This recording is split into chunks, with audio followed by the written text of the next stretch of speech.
오늘 마태복음 3장 1절에서 12절까지 말씀을 보겠는데요. 오늘 여기에는 세례 요한의 이야기가 나옵니다. 예수님께서 이제 4장에 가면 광야에서 시험을 받으시고 그 예수님의 공생의 전면에 등장하시기 전에 세례 요한이 먼저 길을 닦았는데 그 세례 요한과 그 세례 요한의 그 모습 그리고 메시지에 대해서 오늘 나오고 있는데요. 세례 요한의 메시지는 간단합니다. 뭐냐 하면 너무나 당연하다고 생각하는 것, 너무나 당연하다고 생각하는 것이 당연하지 않다 하는 것에 대해서 아주 과격한 그런 표현으로 전달을 하셨는데, 그 세례 요한은 구약에서 예언한 그 엘리야의 모습과 유사한 모습으로 나오고 있습니다. 오늘 여기 세례 요한이 예수님보다 먼저 오셔서 길을 닦은 내용은 두 가지인데요. 하나는 회개를 해야 된다는 것, 두 번째는 하나님의 나라가 가까웠다는 것, 근데 마태복음에는 하나님의 나라, Kingdom of God이라는 단어 쓰지 않고 Kingdom of Heaven, 그래서 하나님의 나라라고 나오지 않고 천국이라고 나옵니다. 천국. 그것은 유대인들을 대상으로 이 책을 썼기 때문에 유대인들은 하나님이라는 단어를 잘 입에 올리지 않아요. 그때 겁이 나가지고 내 이름을 망령때 일컫는 자를 죄 없다 하지 아니하리라, 너무 무서워가지고 그래서 하나님의 나라 Kingdom of God이라는 거 쓰지 않고 Kingdom of Heaven, 천국, 하늘나라로 씁니다. 여러분 누가복음의 탕자의 비유에도 보면 탕자가 이제 그 아버지 돈 다 챙겨가지고 가서 실컷 쓰다가 이제 가난해져가지고 흉년이 들었는데 돼지를 치는데 돼지가 먹는 쥐염 열매가 있는데 쥐염 열매가 그냥 나무에 그냥 주렁주렁 달렸더라고요. 지난번에 가보니까 브라운 색깔인데 맛도 아주 없게 생겼어요. 콩과 식물인데 그 안에 콩이 조그만 것들이 들었는데 아마 그 전체를 이렇게 풀 쓰듯이 해가지고 그걸 돼지를 주나 본데, 자기도 너무 배가 고프니까 그거라도 좀 먹어보려고 그러는데 주인이 싫어하는 거예요. 돼지가 먹어야지 그거를 갖다가 일꾼이 먹는 거 싫어하는 거예요. 그래서 이제 나 이러다가는 굶어 죽겠네, 우리 아버지 집에는 종들도 먹고 사는 거 문제가 없는데, 그러면서 내가 돌아가서 아들이라고는 대접해달라 할 수 없고 그냥 종으로라도 받아달라고 해서 가야 되겠다 하면서 아버지한테 오잖아요. 그런데 그때 뭐라고 말하냐면, 내가 죄를 졌으니 아버지에게 아버지의 아들로는 내가 말을 못하겠고 종으로 받아달라 하는데, 뭐라는 내가 하늘과 아버지께 죄를 졌다 이렇게 말해요. 누가복음에. 근데 하늘에게 죄를 졌다는 건 하늘이 아니고 그게 뭐예요? 하나님이에요. 하나님인데 하늘로 표현을 하는 거예요.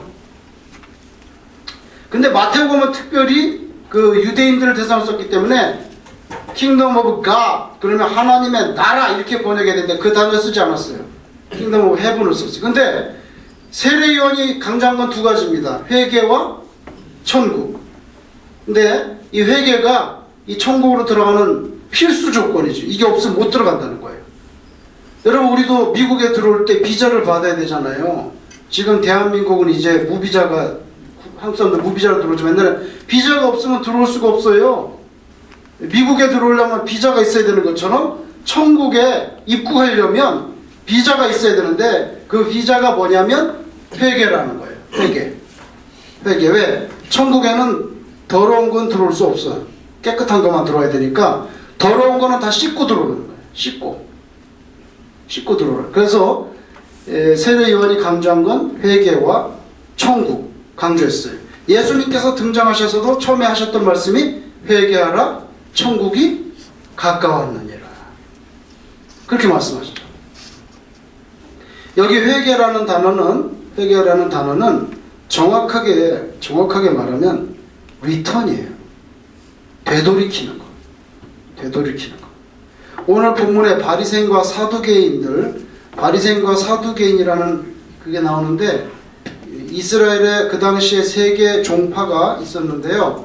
바리새파, 사두개파, 에세메파, 이렇게 대표적인 종파가 있었는데, 이 바리새인들은 이거 다 BC입니다. BC 167년에 마카비라고 하는 그 유대 지도자가 독립운동을 일으켰어요. 독립운동. 그때부터 요하난이라고 하는 대제사장이 있었는데, 요하난이라고 하는 대제사장이 BC 135에서 105까지 대제사장으로 있었는데, 바리새파는 언제 발생했냐, 이 종파가. 학자들은 요 사이에 발생했다는 거예요. 이스라엘의 독립전쟁, 마카비 혁명이라고 그래요.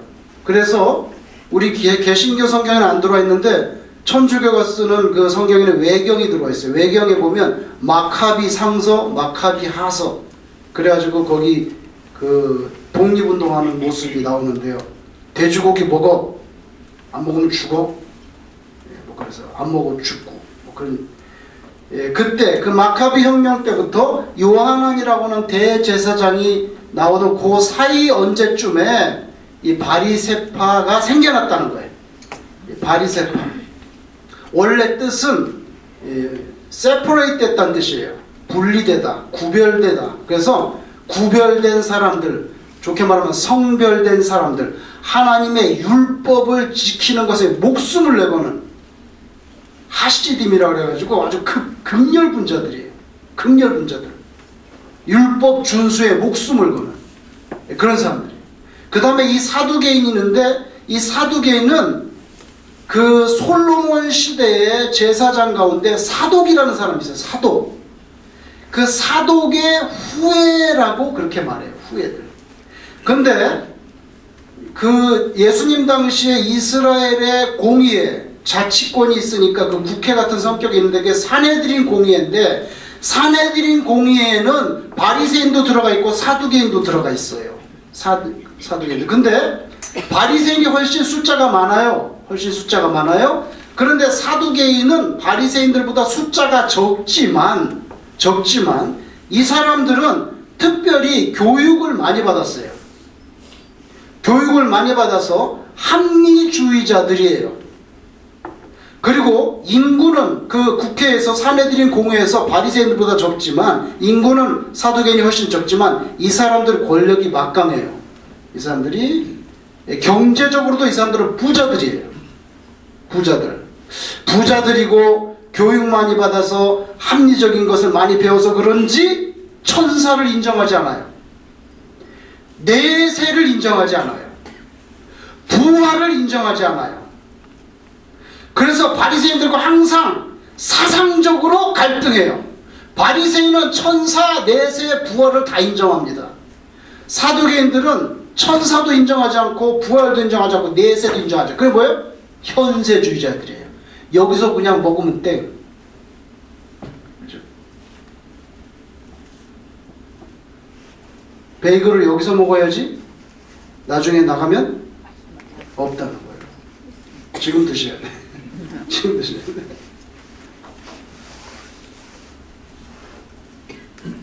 오늘 세례 요한이 이 요단강에서 세례를 막 베풉니다. 회개하는 상징으로 세례를 베푸는데, 뭐라고 말하냐면 이 사람들을 향해서 너네가 아브라함의 후손이야? 그런 소리 하지 마. 자, 구원을 유대인들은 어떻게 생각하냐면, 아브라함의 후손으로 태어나면 자동구원이에요. 자동구원. 그래서 생물학적인 유전인자를 아브라함부터 받으면 종교적인 특권이 있어요. 왜? 선민이란 말이에요. 구원받는다, 이렇게 생각을 하는데, 세례 요한은 이제까지 아무도 거기에 대해서 토시를 다는 사람이 없는데 그것에 도전합니다. 이거 잘못된 거라는 거예요. 아브라함의 후손이니까 구원받는다? 그런 생각하지 마라. 이거 다 엉터리라는 거예요. 그죠? 그게 아니라 회개하고 천국에 들어가는 거지, 피를 탔다고 해서 천국에 들어가는 거 아니라는 거예요. 옛날에는 아브라함의 혈통이 있으면 무조건 천국에 들어가요. 근데 이게 아니에요. 혈통, 생물학적이 아니라 영적인 커밋먼이 있어야 된다는 거예요. 네가 네 신앙적으로 회개하고 그리고 앞으로 오셔서 불과 성령으로 세례를 주실 그분을 받아들이는 것, 회개하고 예수님을 구주로 영접하는 것, 그런 영적인 결단, 영적인 위임, 그 커밋먼이 있어야 여기에 들어간다는 거예요. 근데 이것은 굉장히 획기적인 사건이에요. 왜? 이런 거를 말하는 사람이 없어요. 그리고 회개? 유대교에서 회개는 어떻게 하는 겁니까? 유대교에서 회개는요, 짐승을 잡아야 돼요. 그죠? 근데 이거는 뭐 요단강에 물에 씻으라는 거예요. 이건 굉장히 레디컬한 거예요. 그죠? 굉장히 레디컬한 거예요. 네. 그래서 바리새인과 사두개인들이 요단강에 왔어요. 뭘 어떤 짓을 하고 있냐 하고 점검하려고 온 것 같아요. 그랬더니 욕을 바가지로 했어요. 독사의 새끼들아 그러면서. 광야에 그냥 슉 다니는 게 독사들이에요. 창세기 3장 15절에 뭐예요? 뱀은 하나님으로부터 뭘 받았어요? 저주를 받았잖아요. 그것도 영원히 받았어요. 하나님 뭐라 했어요? 너는 종신토록 배로 다니고 배로 다니고 흙을 먹을지. 그래서 어떤 사람들은 뱀이 원래 그럼 조그만 다리가 있었나? 다리가 있나? 그렇게 얘기하는 사람도 있어. 저도 잘 모르겠지만 배로 다니래. 배로 다니고. 그러니까 영원히 저주받은 뱀인데, 뱀은 영원히 저주받았는데, 아니 하나님을 제일 잘 섬기고 율법 준수에 목숨을 건 이런 사람들, 모세 오경을 철저히 섬기는 이런 사람들을 향해서 오늘날로는 우리 식으로 따지면 막 교단 총회장쯤 되는 사람들, 교단의 그 스태프들쯤 되는 유명한 사람들, 감독, 뭐 추기경 뭐 이런 사람들인데, 이런 사람을 향해서 뱀 새끼들, 이 어마어마한 사건이 벌어지는 거예요 지금. 누가 이런 사람들한테 하나님이 영원히 저주하신 뱀의 그건 뭐예요? 독사 새끼는 뭐예요? 뱀의 후손이라는 거예요. 사탄의 자녀라는 뜻이지. 얼마나 충격적인 말씀이에요. 이 사람들에 대해서 감히 그런 말을 했던 사람이에요. 그러면서 도끼와 불로 심판에 대해서 말씀을 했어요. 자, 이사야서에 보면 광야에 외치는 소리라고 하는 문구가 나옵니다. 근데 오늘도 우리 새벽기도 해봤지만 이사야에서 광야에 외치는 소리라는 것은 바벨론의 포로로 가 있던 사람들을 예루살렘으로 되돌려 보내는 사명을 가진 게 광야에 외치는 소리예요. 그리고 바벨론 포로들이 예루살렘으로 돌아올 때 여호와 하나님께서 동행하신다. 여호와 하나님께서 동행하셔서 오시는데 그 길을 미리 닦는 거예요. 광야의 소리가. 그런데 오늘 본문의 세례 요한을 죄 가운데 포로가 되어 있는 그 하나님의 백성들을 예루살렘이 아니라 천국으로 들여보내는 그 사명, 이 과정 중에 하나님이 함께 하시는데 그 하나님께서 이 죄성 가운데 포로가 된 자들을 천국으로 들어 이 길을 닦는 것, 이게 광야의 소리고 이게 세례 요한이 하는 역할이고, 여기서 이쪽으로 하나님의 임재하심을 말했는데 그게 바로 예수님을 통해서 되는 거죠. 그래서 이사야서에 나오는 광야의 소리는 바벨론 포로에서 예루살렘으로 돌리는 역할을 하는데, 그걸 그대로 따가지고 와가지고 세례 요한한테 적용해가지고 죄 가운데 포로가 되어 있는 하나님의 백성을 다시 천국 가운데로 인도해 드리는 것. 근데 이 가운데 회개가 있어야 된다 이거죠. 그러니까 길을 닦는 거예요. 이게 마태복음이 말하는 이사야가 예언한 광야에 외치는 소리와 그 다음에 예수님 직전에 나타났던 선지자 성격의 세례 요한을 이렇게 같이 매치시킨 거예요. 특별히 유대인도 그 가운데 바리새인과 사두개인들은요, 회개를 하지 않는다면, 회개를 하지 않는다면 뱀의 후손일 뿐이에요. 유대인들 아브라함의 후손이라고 자동으로 천국 들어가는 그런 일은 없어요. 회개 안 하면 돌들로도 하나님의 자녀 얼마든지 만들 수 있어. 그래서 회개하지 않으면 영적으로 이방인화 될 수 있다는, 영적으로 이방인화, 버림받는 거죠. 유대인이라도 버림받을 수 있다고 하는 가능성에 대해서 이 세례 요한이 강력하게 직격탄을 했습니다. 그리고 반대로 이방인이라도 이 회개와 예수님을 영접하면 영적인 선민이 될 수 있다는 거예요. 그래서 이스라엘, 하나님이 구원하던 이스라엘의 개념이 완전히 바뀌어요. 구약시대는 아브라함의 피를 타고 나야 되는 생물학적인 이스라엘. 근데 신약시대에 오면 예수님을 구주로 영접하고 회개하는 그 영적인 이스라엘에서 뉴 이스라엘, 새로운 이스라엘의 개념이 나옵니다. 오늘 이 모든 것을 세례 요한이 요단강가에서 세례를 주면서 선포했어요. 한번 본문을 보세요. 3장 1절에 그때에 세례 요한이 이르러 유대 광야에서 전파하여 말하되 회개하라, 뭐요? 천국이 가까웠느니라. 회개하라, 천국이 가까웠느니라.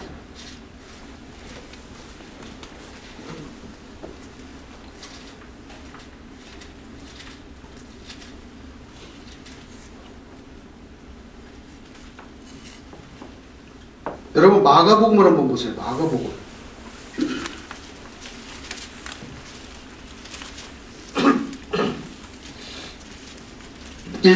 마가복음 1장을 보세요.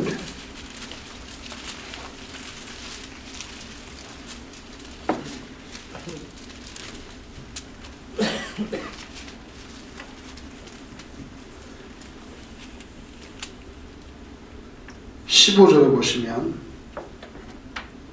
예를 들면 15절 같은 데 보면요, 마가복음 1장 15절에 때가 찼고 뭐가 가까워요? 하나님의 나라가 가까이 왔으니 회개하고 복음 믿으라. 천국이 아니에요. 영어 성경에 보면 Kingdom of God. 그 마가복음에는 계속 Kingdom of God으로 나와요. 그러니까 마가복음은 유대인이 아니라 이방인을 대상으로 쓴 책이라는 거죠. 근데 마태복음에는 꼭 천국, 킹덤 오브 헤븐으로 나와요. 다시 돌아와서 회개하라, 천국이 가까이 왔느니라 하였으니 그는 선지자 이사야를 통하여 말씀하신 자라. 일러스되 여기 뭐라 나옵니까? 광야에 외치는 자의 소리가 있어 이르되 너희는 주의 길을 준비하라. 그가 오실 길을 곧게 하였느니라. 이사야 40장 3절에 이 예언이 있어요. 예언이. 그걸 이 세례 요한에게 적용하는 거예요.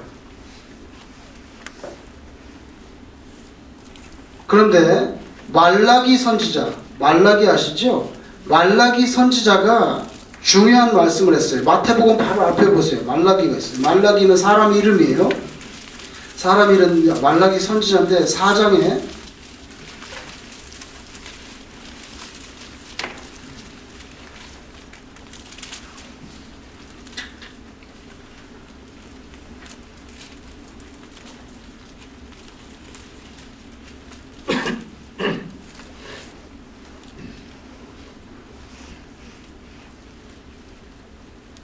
만군의 여호와가 이르노라. 보라, 용광로 불같은 날이 이르리니 교만한 자와 악을 행하는 자는 다 지푸라기 같을 것이라. 이 무슨 말이냐면 아까 용광로라 그랬죠. 용광로 불. 그러니까 지푸라기 같은 게 뭐예요? 다 타서 없어진다는 거예요. 다 타서 없어진다는 거예요. 근데 2절에 보면 내 이름을 경외하는 너희에게는 공의로운 해가 떠올라서 치료하는 광선을 비춘다. 너희가 나가서 외양간에서 나온 송아지같이 기뻐서 막 뛰는 거예요. 또 너희가 악인을 밟을 것인데 그들이 내가 정한 날에 너희 발바닥 밑에 뭐와 같아요? 재와 같다. 마지막 때 이런 일이 벌어지는데 악인들은 그 지푸라기처럼 타버리고 타서 뭐가 돼요? 죄가 되는 거죠. 타서 죄가 되는 거고요. 근데 하나님을 경외하는 사람들은 치료하는 광선을 받아서 외양간에서 나오는 송아지처럼 막 기뻐서 뛴다는 거예요. 여러분, 의로운 태양 예수님입니다. 공의로운 해 3절에 2절에 공의로운 해.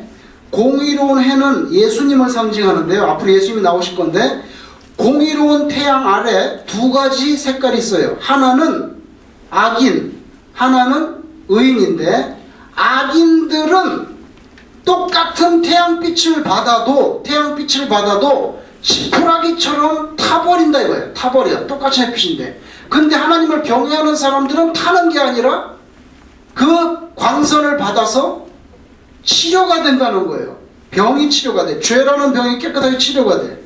그리고 그 의인들은 아까 지푸라기같이 타버린 그 악인들을 밟아버려. 죄. 이런 마지막 때의 하나님의 심판, 예수님은 동일한 분인데 예수님의 출현 앞에 쟤처럼 탑버릴 지푸라기 같은 인생이 있는가 하면 치료받아서 막 기뻐 뛰는 외양간에서 나온 송아지 같은 인생이 있을 수 있다. 두 가지가 쫙 갈라지는 거예요. 양과 염소가 갈라져요. 똑같은 태양인데, 의로운 태양인데. 그런데 그런 사건이 있을 때에 5절에 보세요. 5절에 그런 엄청난 사건이 벌어져요. 지푸라기처럼 불에 타서 죄가 되고 의인들이 그것을 밟아버리는 사건이 벌어지는데 5절에 보면 보라 여호와의 크고 그런 두려운 날이 오는데 그 날이 이르기 전에 내가 하나님께서 누굴 보내요? 엘리야를 보낸다는 거예요. 엘리야를 너희에게 보내리니 그가 아버지의 마음을 자녀에게로 돌이키게 하고 자녀들의 마음을 그들의 아버지에게 돌이키게 하리라.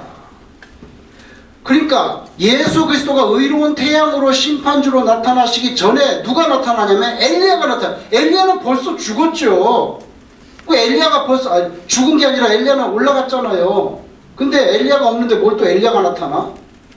다시 말하면 엘리야와 같은 그런 선지자가 와서 아버지의 마음을 자녀에게로, 자녀의 마음을 아버지에게로 화해시키는 거죠.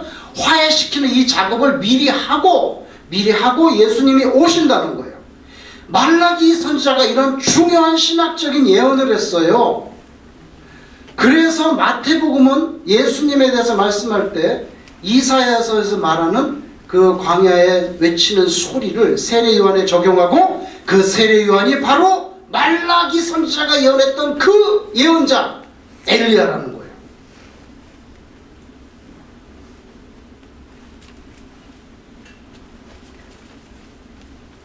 열왕기하를 보면서 1장 8절 열왕기하 1장 8절 560페이지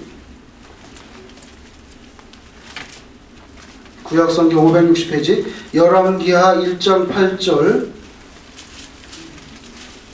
자 1장 7절부터 보겠습니다. 1장 7절 여기 아합 왕 때 왕이 그들에게 이르되 올라와서 너희를 만나 이 말을 너에게 한 그 사람은 어떤 사람이더냐. 8절에 그들이 그에게 대답하되 그는 털이 많은 사람인데요 허리에 가죽띠를 띄었어요. 그렇게 말하니까 왕이 이르되 그 사람 디셉 사람 누구요? 엘리야구나. 여기 털이 많은 사람이라고 그랬는데요 원문에 보면 이건 털이 많다는 뜻도 있지만 원문에 보면 털옷을 입은 그런 뜻도 돼요. 이게 해석할 때 진짜 털이 많이 났다는 뜻도 있지만 털옷을 입었다는 뜻도 된다고요. 원문에는 보면. 그래서 엘리야는 무슨 옷을 입고 있어요? 만약에 옷을 입었다면 털옷을 입고 있어요. 털옷. 자 스가랴를 보세요. 스가랴는 말라기 앞에 있어요. 말라기 앞에. 그러니까 마태복음 가서 거꾸로 나오는 게 빨라요. 말라기 앞에 스가랴 선지자가 있는데 스가랴 선지자는 13장 4절 13장 한번 볼게요. 스가랴 13장 4절 스가랴 선지자가 뭐라고 예언했냐면 스가랴 13장 4절 그날에 선지자들이 예언은 선지자들이 이제 타락하게 될 것에 예언하는 거예요. 여기. 근데 그날에 선지자들이 예언할 때 그 환상을 각기 부끄러워할 것이며 사람을 속이려고 이게 뭐예요? 나 선지자 아니라고 나 선지자 아닌데요? 사람을 속이려고 뭘 입지 않아요? 털옷도 입지 아니할 것이며 말하기를 나는 선지자가 아니요 나는 뭐예요? 농부에 난 농부 난 농부인데 선지자가 아니라고 이렇게 자기가 선지자가 아니라고 말하려고 무슨 옷을 안 입어요? 털옷을 안 입어요. 그 말은 선지자는 주로 무슨 옷을 입어요? 선지자는 주로 털옷을 입는다는 거예요. 그래서 엘리야가 무슨 옷을 입었어요? 털옷을 입었고 세례 요한이 무슨 옷을 입었어요? 약대 털옷을 입었다는 거예요. 자, 그래서 마태복음으로 다시 와보세요. 4절에 3장 4절 마태복음 3장 4절에 이 요한은 무슨 옷을 입었어요? 낙타 털옷을 입고 허리에 뭘 뗐어요? 가죽띠를. 아까 엘리야는 가죽띠 떼었어요? 안 뗐어요? 떼었잖아요. 엘리야랑 똑같은 모습이네요. 허리에 가죽띠를 띠고 음식은 뭘 먹었어요? 메뚜기와 석청. 메뚜기는 아실 거고 석청은 야생 벌꿀 정도로 생각하면 됩니다. 그런데 메뚜기와 석청은 오늘날로 치면 최고급 음식이라고 할 수 있겠지만 그 당시에는 뭐예요? 가장 가난한 먹을 게 없는 베이글도 먹을 게 없는 극빈자들이 먹는 음식이에요. 극빈자들이 먹는 음식. 그래서 죽지 않을 정도로만 그렇게 먹고 살았다는 거죠. 우리는 뭐 많이 먹잖아요. 베이글도 먹죠. 계란도 먹지, 짜장면 먹지, 또 뭐 먹죠? 탕수육도 먹지, 짬뽕 먹지, 떡도 먹지, 케이크도 먹고, 잡채도 먹고, 김도 먹고, 미역 먹고 많이 먹는데 세례 요한은 그냥 메뚜기하고 석청만 먹었다는 거예요. 자, 그 다음 보세요. 그런데 5절에 이때 예루살렘과 온 유대와 요단강 사방에서 다 그에게 나와요. 세례 요한에게. 왜 나오냐면 보세요. 자기들의 죄를 자복하고 요단강에서 그에게 세례를 받아요. 왜? 아까 2절에 보면 회개하라 천국이 가까웠느니라. 그러니까 세례 요한한테 가는 거예요. 왜? 말라기 이후에 이런 선지자가 처음 나타났어요. 근데 말라기는 약 BC 400년대에 활동했던 사람이에요. 그러면 400년 만에 처음으로 예언자가 나타난 거예요. 그러니까 이 사람이 너무 이렇게 인기가 좋은 거예요. 말하자면 인기가 좋은 거예요. 그래가지고 엘리야가 어디 있지? 그 세례 요한이 요단강에 있죠. 요단강에 가서 세례를 받죠. 사람들이 막 몰려오는 거예요. 자, 이때 예루살렘 온 유대와 요단강 사방에서 다 그에게 나와 자기들의 죄를 자보고 요단강에서 그에게 세례를 받더니 7절 요한이 많은 바리새인들과 사두개인들이 세례 베푸는 대로 오는 것을 보고. 자, 세례 베푸는 대로 온다 그랬지 세례 받으러 온다 그랬어요? 아닙니다. 세례 받으러 온다고는 안 했어요. 세례 베푸는 대로 온다 그랬지. 왜? 구경하고 조사 좀 해보려고. 이게 뭐야 도대체? 아니 왜 사람들이 이렇게 요단강으로 막 물밀듯이 몰려왔는데 거기 무슨 요한이라는 사람이 뭐 세례를 주네. 이 도대체 뭐 하는 짓이야 이거? 가서 좀 조사 좀 해봐. 그래서 바리새인들과 사두개인들, 산헤드린의 공회를 구성하고 있는 사람 몇 명이 거기에 조사하러 나온 것 같습니다. 조사하러 나온 것 같아요. 관찰해 보려고. 이 진풍경을 한번 관찰해 보려고 나왔더니 대번에 걷다 대고 욕을 하는데 오는 것을 보고 이르되 독사의 자식들아. 뱀의 후손들. 뱀은 창세기에 보면 분명히 하나님께 저주받은 존재인데 이 저주받은 독사의 자식들아, 누가 너희를 가르쳐 임박한 진노를 피하라 하더냐. 임박한 진노를 피하라. 세례 요한에 의하면 임박한 진노는 이방인들을 위해 준비되어 있는 것이 아니라, 유대인들은 그렇게 생각했는데, 그게 아니라 메시아 영접을 준비하고 있지 않는, 다시 말하면 회개하지 않는, 메시아의 영접을 준비하는 모습이 보이지 않는, 회개하고 있지 않는 모든 사람들에게 호련히 다가오는 종말론적인 사건으로 이해되고 있는데, 너희들이 바로 그 사람들이구나. 그러므로 회개에 합당한 열매를 맺고 속으로 아브라함이 우리 조상이라고 그런 생각 하지도 마라. 내가 너에게 이르노니 하나님이 능히 이 돌들로도 아브라함의 자손이 되게 하시리라. 너희들이 회개도 안 하는 주제에 아브라함의 자손이기 때문에 자동으로 천국에 들어갈 줄로 그렇게 착각하고 있다면 엄청난 넌센스네. 그렇다면 너희들이 천국에 들어갈 거면 이 돌들로도 아브라함 자손 만들 수 있겠네.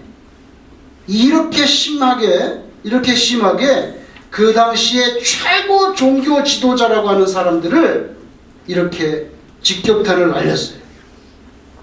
그러면서 뭐라고 말하냐면, 이미 도끼가 나무 뿌리에 놓였으니 좋은 열매를 맺지 아니하는 나무마다 찍어 불에 던져지리라. 그러니까 세례 요한은요, 여전히 구약시대의 예언자적인 모습이에요. 회개하고 열매 안 맺어? 당장 찍어가지고 장작더미로 패가지고 어디로 들어가요? 아궁이로 들어가야지. 그러니까 세례 요한은요, 그래서 신학자들이 구약의 마지막 예언자의 모습이라고 그래요. 아주 임박한 그런 심판의 모습을 보여주고 있어요. 심판의 모습. 여러분, 이사야를 한번 보겠습니다. 10장 981페이지 981페이지 이사야 10장 981페이지 33절 10장 33절 보라, 주 만군의 여호와께서 혁혁한 위력으로 그 가지를 꺾으시리니 그 장대한 자가, 그 큰 나무가 어떻게 돼요? 찍힐 거예요. 도끼로 찍힌다는 거예요. 찍힐 것이요. 그 높은 자가 낮아질 것이며 쇠는 도끼죠. 도끼로 그 빽빽한 숲을 배 다 찍어버려요. 찍어버려서 레바논의 권능 있는 자에게, 레바논이 권능 있는 자에게 배임을 당한다. 하나님의 심판을 표현할 때 도끼로 나무를 찍는 듯한 표현이 있어요. 그 다음에 예레미야를 보세요. 1126페이지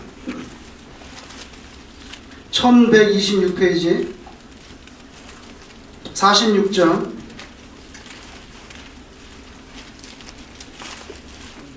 1126페이지 예레미야 46장 19절에 한번 보세요. 19절에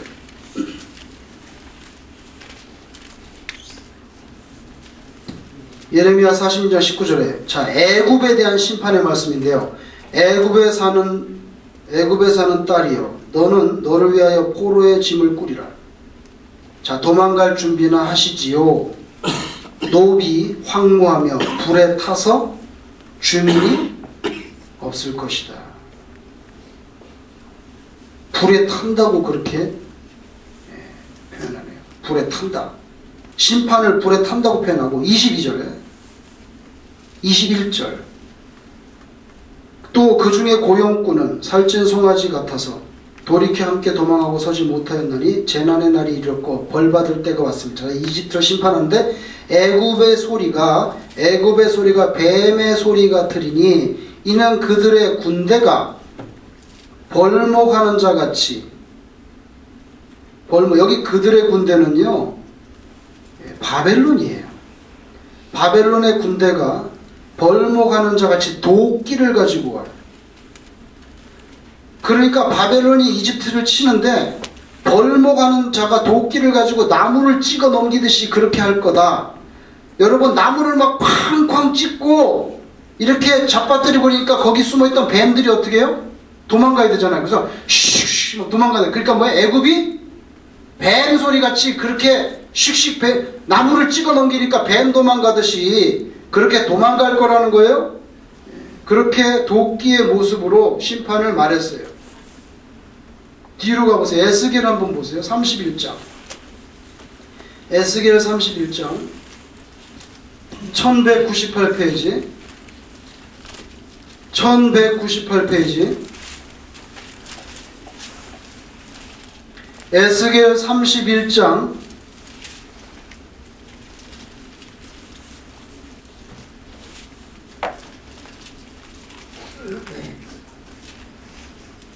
12절이요.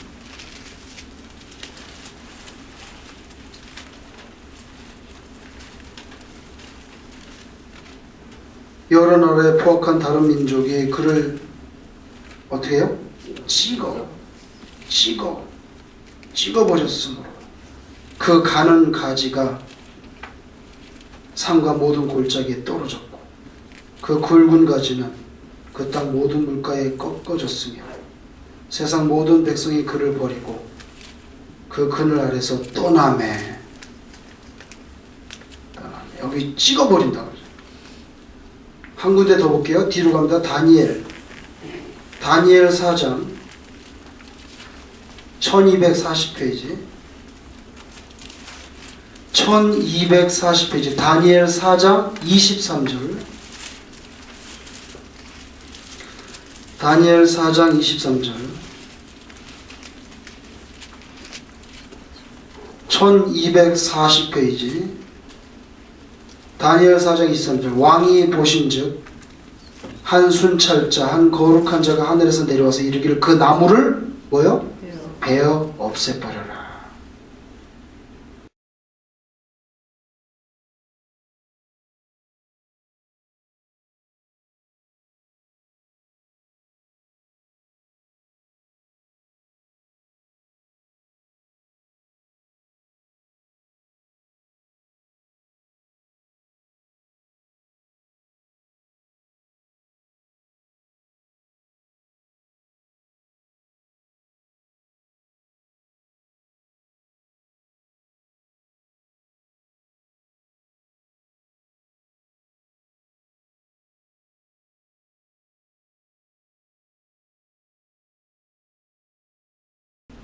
여러분, 이사야, 예레미야, 에스겔, 다니엘 제가 그냥 이 샘플로 한 절씩만 읽었는데요. 구약 성경의 선지자들은 심판을 도끼로 나무를 찍는 듯한 모습으로 묘사할 때가 많습니다. 세례 요한도 도끼가 나무 뿌리에 놓였다. 이 사람 구약 시대의 예언자적인 모습이에요. 예언자적인 모습. 불에 타는 것도 마찬가지예요.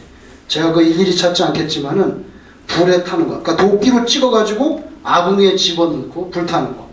이게 예언자들이 심판의 메시지를 전할 때 쓰는 표현이 보통 도끼하고 불이에요. 그런데 오늘 세례 요한이 그 모습으로 말씀하고 있어요. 다시 마태복음을 보세요. 11절에 3장 11절 나는 너희로 회개하게 하기 위하여 물로 세례를 베풀거니와 내 뒤에 오시는 이는 나보다 능력이 많으시니 나는 그의 신을 들기도 감당치 못하겠다. 자, 신을 드는 것은 종입니다. 종이 주인의 신발도 들고 끈도 묶어주고 하는데 나는 그 신도 들을 수가 없어. 그러니까 자기는 예수님에 대해서는 종 노릇도 하기 어렵다 이거예요. 그는 성령과 불로 너에게 세례를 베푸실 것이요 손에 키를 들고 자기의 타작마당을 정하게 하사 알곡은 모아 곡간에 들이고 쭉정이는 꺼지지 않는 어디요? 불에 태워버려. 불에 태워버려. 타작마당이라는 단어 구약의 예언자들이 하나님의 심판을 말할 때 주로 썼던 단어입니다. 그냥 찾지 않겠지만 혹시 관심 있는 분은 다니엘 2장 35절 다니엘 2장 35절, 호세아 13장 3절 이런 데 보면 나와 있어요. 그래서 세례 요한은 예수님 앞에 나타나서 회개의 필요성 그리고 천국이 시작됐다. 이 두 가지 사실에 대해서 말씀했어요. 여러분, 이 사람은 마태복음 기자에 의하면 광야에 외치는 소리로 나타났다가 사라졌어요. 여러분, 소식을 전하는 사람이에요. 소식을 전하는 사람, 전령은요 영광을 받지 않아요. 전령은 그 전령이 있어요. 전령. 군대도 보면 이거 이렇게 국방색 뭐죠? 이거 가방 메고 다니고 전령이 다녀요. 그러면 각 예하 부대에서 무슨 전령을 띄우면 그 전령을 가지고 그때는 인터넷이 없으니까 이 가방에 들고 이 전령이 가지고 종이로 다 타자를 쳐가지고 그거 갖다가 각 부서에다가 작전, 감찰, 보급 이게 다 주는 거예요. 전령. 그 전령이 누구냐면 짝대기만 하나 둘 이런 짝대기단 사병들이 다니는 거예요. 여러분, 그 전령 속에 명령이 있거든. 그 명령은 대대장이 내릴 수도 있고, 사단장이 내릴 수도 있고, 참모장이 내릴 수도 있고, 그거는 사단장이나 참모장이나 대대장이나 사인했지만 그 전령이 들고 다니잖아요. 그 종이를. 근데 그 전령이 그걸 전달했다고 그 전령이 대접받겠어요? 전령이 영광을 받겠냐고. 그건 그냥 그 사람은 전달하는 사람이에요. 짝대기. 여기 세례 요한은 광야에 외치는 소리, 앞으로 불과 성령으로 세례를 줄 예수님을 전하는 전령이라고. 그러니까 전령은 그거 주고 빨리 사라져야 되는 거예요. 거기 앉아가지고 차 마시면서 거기서 대접받을 거 아니죠. 빨리 사라져야 돼. 그래서 세례 요한은 자기 사명 끝나니까 사라졌잖아요. 색깔 남기지 않았어요. 흔적 남기지 않았어요. 소리는 바람과 같아. 슉 끝. 소리도 남기면 안 되고 흔적도 남기면 안 되고 영광을 받아서도 안 돼요. 그 사명을 잘 감당했던 게 세례 요한이에요. 약대토록 입고 메뚜기와 석청을 먹었는데 오늘날 우리 서구화된 기독교 이 현상적인 모습에 굉장히 강한 챌린지를 줍니다. 우리는 여러분 신앙생활하는데 아니라 하지만 우리 속중심에 뭐가 있습니까? 하나님, 저 이거 필요합니다. 지금 이번에 사업을 해야 되는데 이거 매매가 잘 돼야 됩니다. 자본이 필요하고요. 하나님, 하여튼 많이 필요해. 이거 필요하고 이거 잔뜩 필요해. 우리가 아니라 하지만 우리 기도의 상당한 내용들이 그 필요한 것들을 요청하는 내용들이 그거 나쁘다 할 수는 없어요. 그러나 세례 요한은 약대토롯을 입고 메뚜기 석청 딱 먹고 그 다음에 하나님한테 더 이상 달라는 거 별로 없단 말이에요. 우리가 믿는 이 21세기의 자본주의 최고 정점에 있는 이 미국에 사는 우리 신앙이라는 게 세례 요한 유대 광야에서 그냥 단벌 옷 하나 입고 메뚜기나 주워 먹고 그냥 그 바위 속에 있는 굴이나 좀 퍼먹고 했던 세례 요한하고는 너무나 다른, 좀 과격하게 말하면, 솔직히 말하면 기독교가 아니에요. 너무 많이 달라졌다는 거예요. 너무 많이 달라졌어요. 우리가 이 과학 문명에 자본주의 문명에 사니까 이런 거 다 베이글 컵 이런 거 다 부인할 수, 카메라 이거 마이크 부인할 수는 없지만, 그러나 예를 들면 오늘 세례 요한의 광야에서 외치는 모습을 보면 이건 완전히 어너더 종교예요. 너무 많이 달라졌다. 설사 우리가 카메라 이런 거 쓰고 마이크 쓰고 핸드폰 쓰고 하지만 우리 정신은 이 광야의 세례 요한 쪽에 다 있어요. 최소한 그 링크가 돼 있어야지. 이것까지 딱 끊어져 버리면은 완전 다른 종교가 되는 거죠. 기독교가 아니에요. 그만큼 우리가 많이 달라졌다는 거예요. 성경에서 너무 많이 벗어났다는 거죠. 벗어났다는 거예요. 여러분, 오늘 세례 요한의 메시지는 우리에게도 큰 도전이 됩니다. 여러분, 유대인들 아브라함의 자손이라고 해서 자동으로 구원받나? 그런 거 없지. 그렇게 따지면 돌들로도 구원받겠네. 회개를 해라. 우리가 얼마나 죄가 많으면 회개하고 천국에 들어가자. 이렇게 말했어요. 여러분 이걸 우리 시대, 오늘 우리 시대로 바꾸면 어떻게 보세요? 우리는 장로교 멤버십을 가지고 있는데요. 우리는 감리교 멤버십인데, 우리는 뭐 침례교 멤버, 우리는 성결교 멤버십인데, 나는 모태신앙인인데요. 그럼 나는 뭐 신학교를 졸업했는데요. 나는 수십 년 동안 장로를 했는데요. 이 뭐예요? 종교적인 특권, 이런 거 하나님 앞에서 별로 파워가 없다는 거예요. 내가 장로교인이기 때문에 구원받은 자리 하나는 당상으로 따놓은 거다. 그런 거 다 필요 없다는 거예요. 사실은 진심으로 하나님 앞에서 회개하는 마음이 있고 예수님을 구주로 영접하느냐. 이게 본질이라는 거예요. 그죠? 오늘 세례요한이 우리에게 던지는 메시지는 그걸 거예요.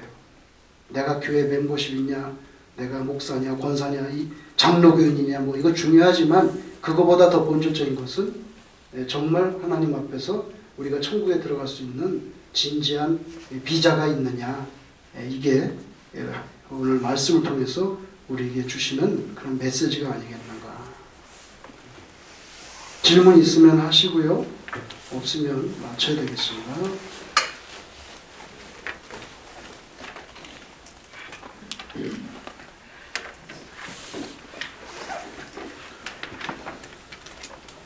박홍길 장로님 뭐 질문 있으십니까? 네. 그러면 기도하고 마치겠습니다.